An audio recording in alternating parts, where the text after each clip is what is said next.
Everyone, welcome to teaching goals. कैसे हो? उम्मीद करती हूँ आप सभी अच्छे होंगे। तो दोस्तों, हम कर रहे थे पीवाईक्यू, जिसकी एक वीडियो मैं आपको पहले प्रोवाइड करवा चुकी हूँ, यानी कि 2024 का एग्जाम जो आपका जुलाई में लिया गया था, उसके ऊपर मैं एक वीडियो आपको दे चुकी हूँ, जिनमें हमने 120 तक यानी कि 91 से लेकर 120 क्वेश्चन तक हमने कवर कर लिया था। आज हम देखेंगे आगे क्वेश्चन, और इसमें एक भी टॉपिक ऐसा नहीं है बेटा जो मैंने आपको ऐप के ऊपर न करवाए हो, चाहे वो व्याकरण को देख लो और चाहे वो आपके हिंदी साहित्य को देख लो। व्याकरण का एक टॉपिक रहता है आप लोगों का सिर्फ संधि, उसको भी मैं जल्द से जल्द करवा दूंगी। और बात करें, अगर एक टॉपिक और करवाऊंगी बेटा, क्योंकि मेरा मन नहीं मान रहा। पता है आपको, जो भाषा होती है उसमें अलग अलग, हमारी जो हिंदी भाषा है कैसे उत्पन्न हुई है, इस पेपर में तो नहीं बेटा, लेकिन जो पीछे आपके जो एग्जाम हुए हैं 2021 की अगर मैं बात करूं, तो वहां पर आपसे 2 या 3 क्वेश्चन पूछे गए थे। तो मैं नहीं चाहती कि आप का मतलब एक नंबर भी मेरी तरफ से मिस हो। तो मैं आपको जो भाषा का टॉपिक, भाषा तो वैसे मैं आप लोगों को करवा चुकी हूँ, राजभाषा, जिसमें क्या क्या प्रावधान आपके दिए गए हैं, लेकिन भाषा का मतलब क्या है यहाँ पर कि आपकी जो हिंदी भाषा है, यानी कि शोरसेनी, पश्चिमी हिंदी, खड़ी बोली, आपकी जो हरियाणवी है, मागधी है, पूर्वी हिंदी है, अर्ध मागधी है, ये सब जो आपकी भाषा आती है, बोलियां आती हैं, इनसे संबंधित आपका टॉपिक रहता है। तो उसको भी मैं आपको जल्द करवा दूंगी। तो मेरी तरफ से आपका सिलेबस कंप्लीट है। अब हम करते हैं पीवाईक्यू। पीवाईक्यू बता दिया मैंने, 2024 का हम ये पीवाईक्यू कर रहे हैं, जिसमें हमने 91 से लेकर 120 तक क्वेश्चन को कंप्लीट कर लिया था। और बिल्कुल डिटेल में मैं आपको ये क्वेश्चन करवा रही हूँ। ऐसा नहीं है कि ये ऑप्शन है तो सीधे हम अगले क्वेश्चन पर चलेंगे, नहीं, एक एक जो ऑप्शन है उसको बिल्कुल डिटेल में डिस्कस करते हुए आगे चलेंगे। क्योंकि पीवाईक्यू करने का मतलब क्या है कि कहीं ना कहीं पीवाईक्यू की जो स्टेटमेंट दी जाती है उत्तर में, वो अगली बार क्या पूछ ली जाती है, आपका आंसर बना दिया जाता है, सॉरी, क्वेश्चन बना दिया जाता है, और फिर आपके नीचे अलग ऑप्शन दे दिए जाते हैं।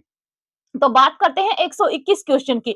देखो इसमें क्या कह रहा है एग्जामिनर कि निम्नलिखित रचनाकारों को उनकी रचनाओं के साथ सम्मिलित करना है, यानी कि आपके सामने कुछ रचनाएं दी गई हैं और उनको आपस में मिलान करना है। देखो, बाल मुकुंद गुप्त ने क्या लिखा था बेटा, शिव शंभू का चिट्ठा। लेकिन यहाँ पर क्या दिया गया है, विचित्र कर्ज नाना, सरगुन रख ठेकाना नाही, गर्भाण्य रहस्य और विचित्र विवाह। अब देखो, बाल मुकुंद गुप्त का आप लोगों को पता है शिव शंभू का चिट्ठा लिखा था, लेकिन यहाँ पर नहीं है। आप लोगों को उसकी दूसरी रचना का नहीं पता, लेकिन महावीर प्रसाद द्विवेदी का मैंने बताया था कि सरगो नरक ठिकाना नाही, जो बाल मुकुंद गुप्त और महावीर प्रसाद द्विवेदी के बीच जो द्वंद हुआ था किस शब्द को लेकर, अनिश्चितता शब्द को लेकर, तो उसके बदले में महावीर प्रसाद द्विवेदी क्या लिखते हैं बेटा, सरगो नरक ठिकाना नाही। तो सी का क्या है, सी का आपका हो जाएगा, सी का क्या हो जाएगा आप लोगों का, सी का हो जाता है बेटा एक। अब देखते हैं कि सी का एक किस ऑप्शन में है। देखो, सी का एक, सरगो नरक ठिकाना नाही, किसकी निबंध है ये, महावीर प्रसाद द्विवेदी का है। तो सी का एक देखो इसी ऑप्शन में है। बाकी 3 ऑप्शन आपके एलिमिनेट हो जाते हैं, तो ऑप्शन नंबर 4 आपका यहाँ पर राइट हो जाता है। लेकिन हमें तो और भी देखने हैं। अगला क्या बताया है आपका, ए का क्या हो जाता है, ये आपका आईवी। तो यानी कि ए ना, सॉरी, ए का क्या हो जाता है आपका आईवी। एक मिनट रुकना भाई, सॉरी, सी का एक नहीं भाई, सी का 2 जाएगा। सरगुन रख ठिकाना नाही किसकी है, महावीर प्रसाद द्विवेदी के। सी का 2 दो ऑप्शन में है, यानी कि एक में है और 3 में है। तो हमने ऑप्शन नंबर 3 और ऑप्शन नंबर 2 कर दिया, ऑप्शन नंबर 4 और ऑप्शन नंबर 2 हमने एलिमिनेट कर दिया। अब आपके सामने 2 ऑप्शन बचते हैं, 1 और 4। देखते हैं इनमें, 1 और 3 बचते हैं। अब इनमें देखते हैं। देखो, हमने कर लिया कि सरगुन रख ठिकाना नहीं किसकी है, महावीर प्रसाद द्विवेदी की। नाथुराम शर्मा शंकर, नाथुराम शर्मा शंकर ने क्या लिखा था बेटा, गर्भान्य रहस्य। मैंने बिल्कुल डिटेल में बताया था। ये गर्भान्य रहस्य क्या है, इनका प्रबंध काव्य है, जिसमें हिंदुओं की जो गायें हैं उनके ऊपर और कहीं ना कहीं मंदिरों के ऊपर इसमें व्यंग्य किया गया है। तो नाथुराम शर्मा शंकर का क्या हो जाएगा, 3, यानी कि गर्भान्य रहस्य। तो गर्भान्य रहस्य किसमें दिया गया है, आपका दिया गया है ऑप्शन नंबर 3 में। तो ऑप्शन नंबर 3 यहाँ पे आपका क्या हो जाता है, राइट हो जाता है। अगले क्वेश्चन पर हम बात करते हैं कि निम्न में से किस वाक्य में अनिश्चित सर्वनाम का विशेष का प्रयोग हुआ है। अनिश्चयवाचक, निश्चयवाचक नहीं, अनिश्चयवाचक। देखो, इस विषय में हम कुछ किसी से कुछ नहीं कह सकते। आप यहाँ आइए, जिसे भी देखती हूँ वही व्यस्त है, मैं अपना काम स्वयं करती हूँ। यहाँ पर आपको ये 3 जो नीचे शब्द दिए गए, वाक्य दिए गए, यहाँ पर आपको कोई कुछ ऐसा शब्द दिखाई दे रहा है किसी वाक्य में, नहीं। तो आपका ऑप्शन नंबर 1 यहाँ पर हो जाता है राइट। अगले क्वेश्चन पर हम बात करते हैं। तो अगला क्वेश्चन आपके सामने क्या दिया गया है बेटा, आपके सामने दिया गया है कि निम्न में से कौन सा विकल्प गुण स्वर संधि युक्त सही नहीं है। गुण स्वर संधि युक्त पूछा है आप लोगों से, सही नहीं है। तो आप सब जानते हैं कि गुण स्वर संधि में क्या होता है कि एक मात्रा लगती है। अब ऑप्शन नंबर 4 देखो, यहाँ पर दो मात्रा लगी हुई है। दो मात्रा का मतलब क्या है कि आपका जो ये आई है इसकी मात्रा यहाँ पर आपका एक होता है ए और एक होता है आई। इसकी मात्रा तो एक आती है बेटा इसकी, लेकिन इसकी मात्राएं क्या आती है, दो आती हैं। और गुण स्वर संधि में क्या दिया गया है आपका यहाँ पर दिया गया गुण स्वर संधि। गुण स्वर संधि में एक मात्रा आती है, जबकि वर्धी संधि में आपकी दो मात्राएं आती हैं। तो यही ऑप्शन आपका राइट हो जाएगा। आगे हम बात करते हैं, वही फिर से पूछा गया है कि रचनाकारों की रचनाओं को आपको सुमेलित करना है। देखो यहाँ पर मेघना का निर्णय चल खुसरो घर आपने, तो चल घर खुसरो आपने ये किसका है बेटा, ये है आपका मिथिलेश्वर का। किसका है, मिथिलेश्वर का। ठीक है, आप लोगों को नहीं पता, लेकिन आधा गांव तो बेटा प्रसिद्ध है, किसका है, राही मासूम रज्जा का है। सीखा क्या हो जाता है, एक। मान लीजिए ये भी नहीं पता आप लोगों को, लेकिन ये तो सबको पता होगा कि सेवाग्राम की डायरी किसकी है, श्री राम शर्मा की है। सेवाग्राम की डायरी किसकी है, श्री राम शर्मा की। तो डी का एक देखते हैं किस में है, डी का एक किस में है, डी का एक 3 में है, लेकिन यहां से काम नहीं चलेगा। हमें क्या देखना है, हमें देखना है आधा गांव किसका है, राही मासूम रज्जा का, यानी कि सीखा क्या हो जाएगा, एक। सी का एक किस में है, आपका ऑप्शन नंबर 2 में है। तो यही आंसर आपका यहाँ पर राइट हो जाता है। आगे हम बात करते हैं, आगे आपके सामने क्वेश्चन दिया गया है बेटा कि निम्न रचनाएं हैं और उन रचनाओं को आपस में फिर से वही मिलान करना है। यहाँ पर पात्र दिए गए हैं, क्या दिए गए हैं, पात्र दिए गए हैं रचना को, और उनका आपस में आपको मिलान करना है। देखो, महंत पुलिस इंचार्ज, ये सब किस में है आपके, हरिहर काका, टोपी शुक्ला दे रखा है। मास्टर प्रीतम चंद हेडमास्टर शर्मा, सपनों कैसे वे दिन, राम दुलारी सैयद जरगाम मुर्तुजा मुर्तुजा हरिहर काका, अमरुद्दीन शमसुद्दीन नौबत खाने में इबादत। चलो आप लोगों को इतना पता है कि हमने ये तीनों नहीं पढ़ रखी, कोई बात नहीं, लेकिन नौबत खाने में इबादत तो आपके एनसीईआरटी में लगी हुई है ना, और वहां पर आप लोगों ने इनको बिल्कुल डिटेल में किया था। तो आप लोगों का डी का क्या हो जाएगा, आपका डी का हो जाएगा आप लोगों का आई वी, यानी कि आपका डी का क्या हो जाता है बेटा, यहाँ पर आई वी हो जाता है। अब डी का आई वी किस में है, डी का आई वी आपका दिया गया है ऑप्शन नंबर 3 में। देखो, ऑप्शन नंबर 3 और ऑप्शन नंबर 4 दो में दिया गया है, तो ऑप्शन नंबर 1 और 2 एलिमिनेट कर दो। अब क्या दिया गया है, अब जो सी राम दुलारी सैयद और सरगाम मुर्तुज, ये किसके हैं, हरिहर काका के। ये किसके हैं बेटा, हरिहर काका के हैं। नौबत खान, एक मिनट रुकना भाई, इस क्वेश्चन में मुझे कुछ डाउट लग रहा है, एक मिनट रुको।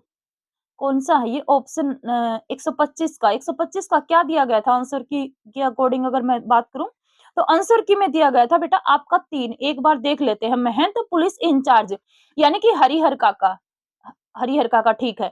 मास्टर प्रीतम चंद हेड मास्टर शर्मा, ये किस में दिए गए हैं, आपके 2 में दिए गए हैं, सपनों के से वे दिन, ठीक है। राम दुलारी सैयद जरगाम मुर्तजा, ये दिए गए हैं टोपी शुक्ला के हैं, राही मासूम रज्जा का है, ये भी ठीक है। अमरुद्दीन समुद्दीन नौबत खाने में इबादत, ये भी ठीक है। हाँ, ऑप्शन नंबर 3 ही जाएगा भाई, इसका क्या जाएगा, ऑप्शन नंबर 3 आपका क्या हो जाएगा, यहाँ पर राइट हो जाता है। आदिकाल की प्रवृत्तियां आपसे पूछी गई हैं और उनमें से कौन सा संगत है, ये पूछा गया, यानी कि आदिकाल की प्रवृत्तियों के बारे में कौन सा कथन सही है, ये देखना है आप लोगों को। रहस्य मार्गियों की सामान्य प्रवृत्ति के अनुसार जैन कवि अपनी वाणी को ऐसी पहेली के रूप में भी रखते हैं जिसे कोई बिरला ही बूझ सकता है। जैन कवि थोड़े ना थे बेटा, वो तो कौन थे, कबीर थे, रहस्यात्मक जो बातें कहते थे कोई बिरला ही बूझ, यानी कि उल्टबासियों का प्रयोग करते थे, यहाँ पर ये बताया गया, तो ये गलत हो जाएगा आपका। बात करें नाथ परंपरा में जालंधर के गुरु मच्छिंद्र नाथ माने जाते हैं। जालंधर के गुरु मच्छिंद्र नाथ नहीं भाई, किसके थे, गोरखनाथ के, तो ये भी गलत है। महाराष्ट्र के संत ज्ञान देव का गोरखनाथ की शिष्य परंपरा से कोई संबंध नहीं था भाई, किसका, ज्ञानदेव का। और जैन काव्य ग्रंथों की 2 चौपाइयों की परंपरा आगे सूफियों की प्रेम कहानियों, तुलसी के रामचरितमानस तथा छत्र प्रकाश ब्रज विलास आदि रचनाओं में भी पाई जाती हैं। क्योंकि जो दोहा और चौपाई का प्रयोग सबसे पहले आसगु कवि ने चंदनबाला रास जो रचना है उसमें किया था, तो वो कहीं ना कहीं क्या थे, जैन कवि थे। और जैनों का प्रभाव फिर आगे चलकर आपके सूफियों में, तुलसी में, और फिर लाल कवि की छत्र प्रकाश ब्रज विलास, इन रचनाओं में भी देखने को मिलता है। तो ऑप्शन नंबर 4 यहाँ पे क्या हो जाता है बेटा, आपका राइट हो जाता है। अगले क्वेश्चन पर हम बात करते हैं, तो क्या दिया गया है आपसे? आपसे पूछा गया है कि पत्र पत्रिकाओं का सही अनुक्रम क्या है? देखो, पत्र पत्रिकाओं का आपको सही क्रम लगाना है कि पहले कौन सी आती है, फिर कौन सी आती है, फिर कौन सी आती है। बात करते हैं विशाल भारत। विशाल भारत कब आती है बेटा? विशाल भारत आती है 1928 में, बनारसी दास चतुर्वेदी की है। और इसमें इन्होंने जो इसके साहित्य थे, किसके साहित्य को जो उगर जी हैं उनके साहित्य को क्या कहा है इन्होंने? घासलेटी साहित्य कहा है, यानी कि उनके उपन्यासों के बारे में कहा है। अब हम बात करते हैं जागरण और माधुरी। माधुरी पत्रिका कौन सी थी? जो आपकी छायावाद की सबसे बड़ी समर्थक पत्रिका थी। साहित्य, संदेश और जागरण। अब देखो इसका क्या जाएगा बेटा, एक बार मैं इनके सन बता देती हूँ आप लोगों को। जागरण कब आती है? 1922 में आती है, शिव पूजन सहाय की। फिर हम बात करते हैं माधुरी। माधुरी किसकी है? दुलारे लाल भार्गव की है। सॉरी, ये 1932 में है, ये आपकी आती है 1922 में। विशाल भारत कब आती है? 1928 में। और साहित्य संदेश आप लोगों की आती है बेटा 1937 में आती है, और ये किसकी है? बाबू गुलाब राय की है। तो जागरण पत्रिका किसकी बताई है मैंने? शिव पूजन सहाय की। माधुरी किसकी है? दुलारे लाल भार्गव की। विशाल भारत किसकी है? आपकी ये बनारसी दास चतुर्वेदी की। और साहित्य संदेश किसकी बताई है मैंने? बाबू गुलाब राय की। अब देखो माधुरी किस ऑप्शन में है? माधुरी सबसे पहले 3 और 4 में है, 2 और 1 तो वैसे गया, ठीक है, क्योंकि 1922 में माधुरी आई थी। फिर आती है विशाल भारत 1928 में, जागरण आती है 1932 में, और साहित्य संदेश आता है आपका 1937 में। तो ऑप्शन नंबर 3 आपका यहाँ पर सही हो जाता है। समझे आप लोग? ये प्रश्न कैसे पूछा गया? आपसे पूछा गया है कि पहले से बाद के क्रम में जो पत्रिकाएं आई हैं उनको आपका सही क्रम बताना है। अगले क्वेश्चन पर बात करें कि बाल कृष्ण भट्ट के बारे में सही कथन कौन सा नहीं है या असंगत है। देखो, बाल कृष्ण भट्ट निबंधकार, समीक्षक व नाटककार थे। समीक्षक का मतलब क्या होता है? आलोचक, ठीक है भाई, क्योंकि बाल कृष्ण भट्ट ने निबंध, आलोचना और नाटक तीनों लिखे हैं। भट्ट जी ने दैनिक जीवन की घटनाओं पर और नए फैशन पर अनेक कविताएं लिखी। ऐसा तो नहीं है भाई। सॉरी, भट्ट जी ने भट्ट जी ने बांग्ला नाटकों का हिंदी में अनुवाद किया, ये भी ठीक है। जैसा काम वैसा परिणाम और आचार विडंबनम उनके उल्लेखनीय प्रहसन है। ठीक है भाई, ये क्या है? इनके प्रहसन है। ईश्वर भी क्या ठठोल है, उनकी महत्वपूर्ण कहानी है। ये देखो, महत्वपूर्ण कहानी थोड़ी ना है, ये क्या है? इनका निबंध है। और फिर क्या बताया गया है? आपके सामने बताया गया कि भट्ट जी ने दैनिक जीवन की घटनाओं पर और नए फैशन पर कविताएं लिखी। नहीं भाई, ऐसा नहीं है। यानी कि ऑप्शन नंबर 2 और ऑप्शन नंबर 5 किसमें है आपका? देखते हैं। ऑप्शन नंबर 2 और ऑप्शन नंबर 5 आपका किसमें है? ऑप्शन नंबर 2 में आपका सही हो जाता है। अगले क्वेश्चन पर बात करते हैं कि मानकीकृत देवनागरी लिपि व वर्तनी के अनुसार अमानक रूप कौन सा है। यानी कि जो आपकी देवनागरी लिपि है जिसका मानक रूप आपके सामने आप संविधान में देखते हो या आप अपनी पुस्तकों में देखते हो, तो उसका सही रूप कौन सा नहीं है? अमानक रूप है। मिलाकर दायित्व दूध वाला। देखो ये सब सही है, लेकिन स्थाई कैसे लिखा जाएगा बेटा? जो आपका स्थाई है ये ऐसे लिखा जाता है, ठीक है, ध्यान रखना है कैसे लिखा जाएगा, ये ऐसे लिखा जाएगा। अगले क्वेश्चन पर बात कर लेते हैं कि कबीर आदि संतों को नाथ पंथियों से जिस प्रकार साखी और बानी शब्द मिले, उसी प्रकार साखी और बानी के लिए बहुत कुछ सामग्री और सदुकड़ी भाषा भी। सदुकड़ी भाषा वैसे किसने कहा है? रामकुमार वर्मा ने कहा है। किसकी भाषा के बारे में? हजारी, सॉरी, इसकी किसकी भाषा के बारे में? आपकी कबीर की भाषा के बारे में, सदुकड़ी, ठीक है। सदुकड़ी भाषा किसने कहा है? रामकुमार वर्मा ने। लेकिन रामचंद्र शुक्ल, हजारी प्रसाद द्विवेदी क्या कहते हैं? वाणी का डिक्टेटर। किसको? कबीरदास को। एक मिनट रुकना भाई। कबीर आदि संतों को नाथ पंथियों से जिस प्रकार, कबीर आदि संतों को नाथ पंथियों से जिस प्रकार साखी और बानी शब्द मिले, उसी प्रकार साखी और बानी के लिए बहुत कुछ सामग्री और सदुकड़ी भाषा भी। हाँ ठीक है भाई, ये किसने कहा है? ये आचार्य रामचंद्र शुक्ल ने कहा है। क्या कहा है रामचंद्र शुक्ल ने? जो ये कोटेशन आपके सामने दी गई है कबीर के बारे में, ये सही है। किसने कहा है? रामचंद्र शुक्ल ने कहा है। आगे हम बात करते हैं कि रचनाओं को रचनाकारों के साथ आपको सुमेलित करना है। नौबत खाने में इबादत किसने लिखा है? यतीन्द्र मिश्र ने लिखा है। कुतर्कों का खंडन किसने लिखा है? महावीर प्रसाद द्विवेदी ने। एक कहानी यह भी मनु भंडारी की, और मानवीय करुणा की दिव्य चमक किसका है? सर्वेश्वर दयाल सक्सेना का। तो हम देख लेते हैं डी का आईवी। डी का आईवी किसमें है? 4 में है और 2 में है। अब हम देखते हैं कुतर्कों का खंडन, यानी कि बी का आपका 3 किस में है? बी का आपका 3 एक ही ऑप्शन में है बेटा, ऑप्शन नंबर 2 में। यही आपका सही हो जाता है। आगे हम बात करते हैं कि नाटक दिए गए हैं और उनको नाटकों को आपस में मिलान करना है। हरिकृष्ण प्रेमी, हरिकृष्ण प्रेमी का क्या आएगा? रक्षाबंधन। राधा कृष्ण दास, यहाँ पर नहीं है। गोविंद बल्लभ पंत का है अंगूर की बेटी। मयंक मजरी किसका है बेटा? किशोरीलाल गोस्वामी का। आगे देख लेते हैं किसका है ये। राधा कृष्ण दास का कौन सा नाटक दिया गया है? राधा कृष्ण दास का नाटक दिया गया है दुखिनी बाला। हाँ सही है। किशोरीलाल गोस्वामी का क्या था? मयंक मंजरी। यानी कि डी का क्या हो जाएगा आपका? 3 हो जाएगा। तो डी का 3 किस में है बेटा? ऑप्शन नंबर 2 में है, और यही आपका राइट आंसर हो जाता है। बात करते हैं अगले क्वेश्चन पर कि तस्लीम शब्द का क्या अर्थ है? तस्लीम, तस्लीम का अर्थ होता है बेटा सम्मान करना। क्या होता है? सम्मान करना। ये आपका आंसर सही है। अविभाव समास के उदाहरण नहीं है। अविभाव समास यानी कि जिसमें अवयव और क्रिया विशेषण शब्द प्रयोग होते हैं, वो कौन सा समास होता है? अविभाव समास होता है। देखो यहाँ पर प्रतिदिन आ जानू ठीक है, प्रत्याशा निर्विवाद ठीक है, आजीवन अनुदान भी ठीक है, लेकिन सुदर्शन और अयोग्य, जो अयोग्य है ये किसका उदाहरण है? नव तत्पुरुष समास है, वो उसका उदाहरण है। और सुदर्शन आपका बहुव्रीहि और कर्मधारय समास में जाएगा। आगे हम बात करते हैं, कुछ संस्मरण और रेखा चित्र दिए गए हैं, उनको आपस में मिलाना है। सब करवा चुकी हूँ बेटा मैं यहाँ पर, जितना भी मैटर आपके सामने आया है ना, सब कुछ करवा चुकी हूँ मैं आपके ऐप के ऊपर। रेखाएं बोल उठी है, रेखाएं बोल उठी है किसका है? देवेंद्र सत्यार्थी का। एक का तीन, एक का 3 आपका ऑप्शन नंबर 2 और 3 में है। आगे देखते हैं, जाने अनजाने, जाने अनजाने किसका है? विष्णु प्रभाकर का। तो बी का आईवी, बी का आईवी किसमें है? ये भी नहीं जाएगा। माटी की मूर्ति फेमस है भाई, रामरक्ष बेनीपुरी का। हजारीबाग सेंट्रल जेल में रहकर इन्होंने ये लिखी थी। कुल कितनी मूर्तियां हैं यहाँ पर? जो इसके जो चित्र दिए गए हैं, रेखा चित्र दिए गए, टोटल 12 हैं। सी का हो जाएगा आपका 2। सी का 2 किस में है आपका? ऑप्शन नंबर 4 में और ऑप्शन नंबर 2 में। समय के पांव माखनलाल चतुर्वेदी का। डी का क्या हो जाएगा? 1। सी का 2, डी का 1, जाने अनजाने आपका ऑप्शन नंबर 2 यहाँ पर राइट हो जाता है। ठीक है, अगले क्वेश्चन पर हम बात करते हैं।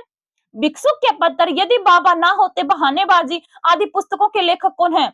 यदि बाबा ना होते, बहानेबाजी, मान लीजिए इन पुस्तकों को आपको नहीं पता, लेकिन भिक्षुक के पत्र तो बेटा प्रसिद्ध है। किसकी है? भरत आनंद कौशल्यान की ये पुस्तक है।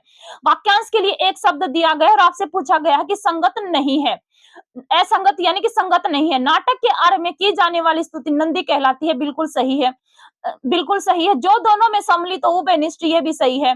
जो क्रोध का अधिकारी हो, काकपाली नहीं होता भाई। क्रोध का अधिकारी क्या होता है? क्रोध यानी कि काकपाली कौन होता है? जो मतलब कठोर वचन बोलता है। ठीक है, काकपाली वो होता है। रात का मध्य भाग क्या होता है? निशित होता है। ये भी ठीक है। तो ऑप्शन नंबर 3 यहाँ पे आपका राइट हो जाता है।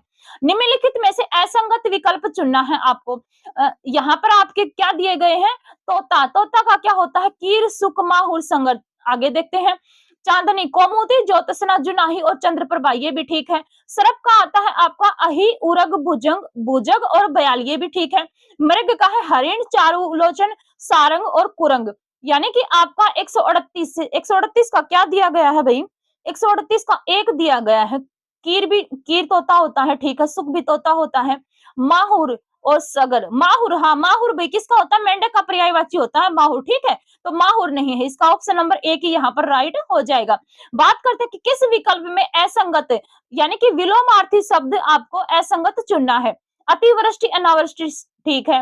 विहित का निषिद्ध ठीक है। वेमनस्य का सोमनस्य ठीक है। आहुति, अनाहुति, देखो यहाँ पर आहुति दे दिया, यहाँ पर छोटी की मात्रा दे दी, तो यही आपका गलत हो जाएगा। अगर यहाँ पर बड़ी की मात्रा होती तो ये भी ठीक हो जाता।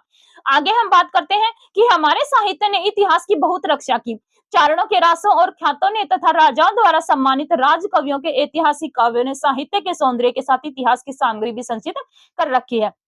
देखो एक बार फिर पढ़ते हैं कि जो हमारा साहित्य है, साहित्य यानी कि आपका जो आदिकाल से संबंधित दिया गया है। ठीक है, चारणों और रासों और ख्यातों ने तथा राजाओं द्वारा सम्मानित राज कवियों के ऐतिहासिक काव्य ने।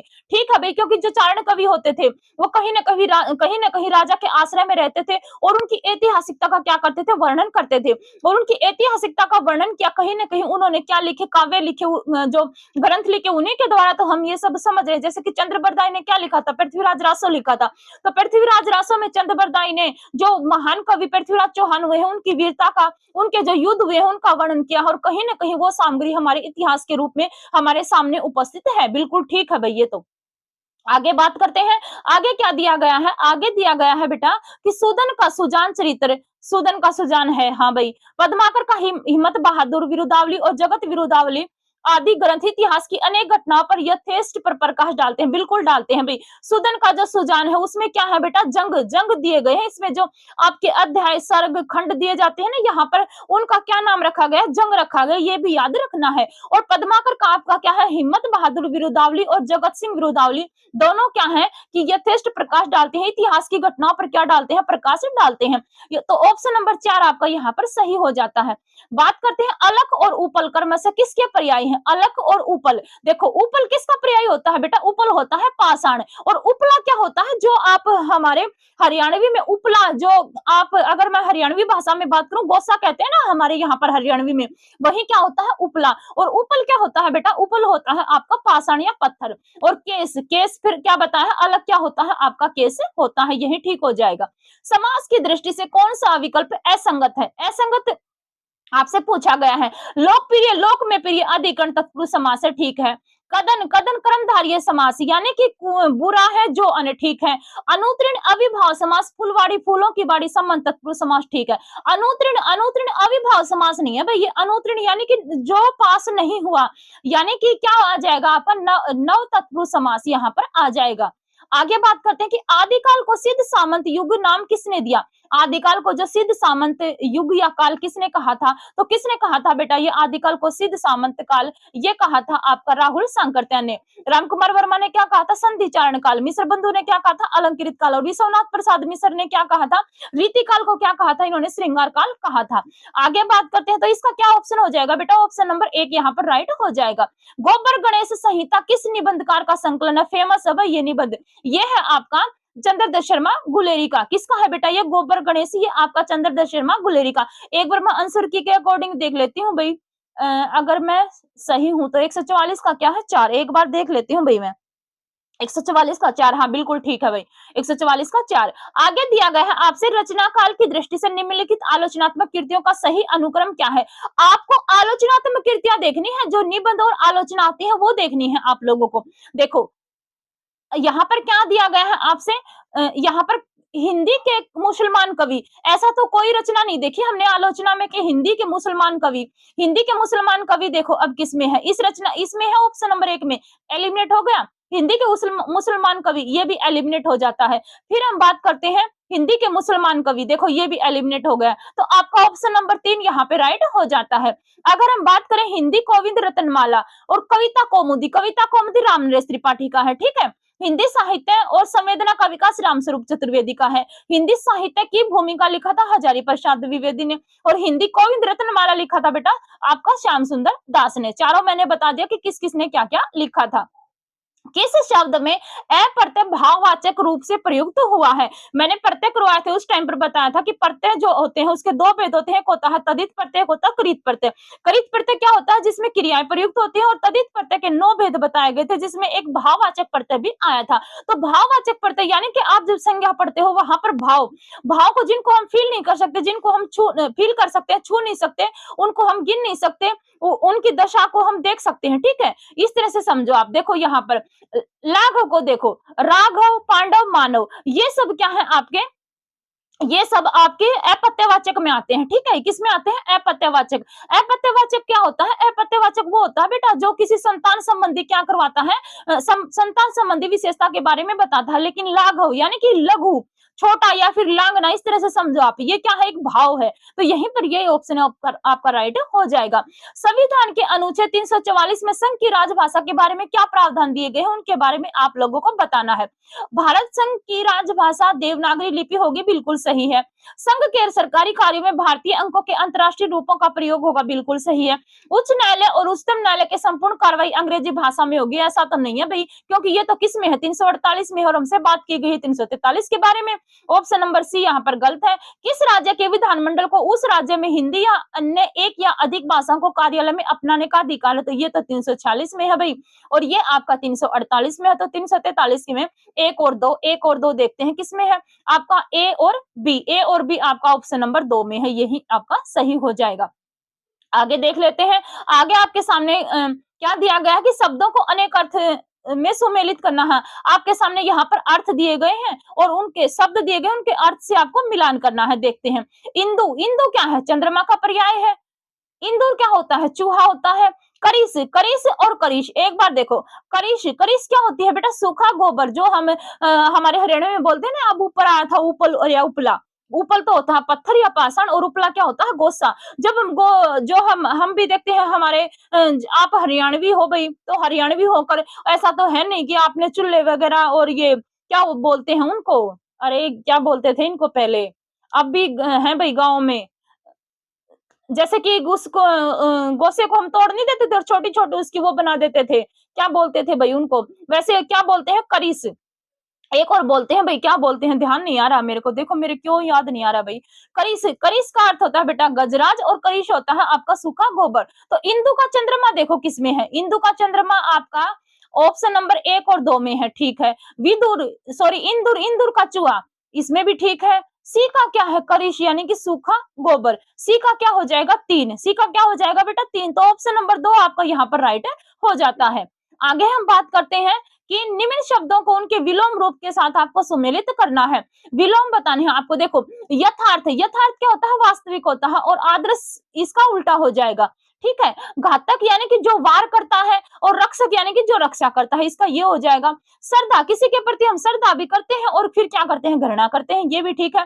क्रिस, क्रिस का क्या है? स्थूल। तो देखो आपका क्रिस का स्थूल देखो, डी का आई, डे का आई भी 2 ऑप्शन में है। अब देखो यथार्थ का आदर्श, यथार्थ का आदर्श किसमें है? इसमें है, ठीक है। तो ऑप्शन नंबर 2, फिर श्रद्धा के बाद घृणा देखो, सी का 1, सी का 1 आपका तीनों में है।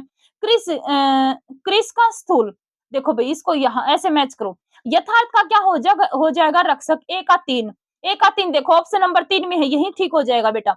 घातक का क्या अर्थ होता है? घातक यानी कि सॉरी, ए का 2 जाएगा भाई यहाँ पर, मैं भी पता नहीं भी कंफ्यूज होगी। 1 का 2 क्या जाएगा आपका? 1 का 2, तो 1 का 2 किस में है? आपका ए में है और बी में है, 1 में है और 2 में है, तो 3 और 4 को काट दो, ठीक है। घातक, घातक यानी कि वार करता है, घृणा करता है, तो क्या आ जाएगा आपका? सॉरी, बी का 3 जाएगा, बी का 3 इसमें भी है।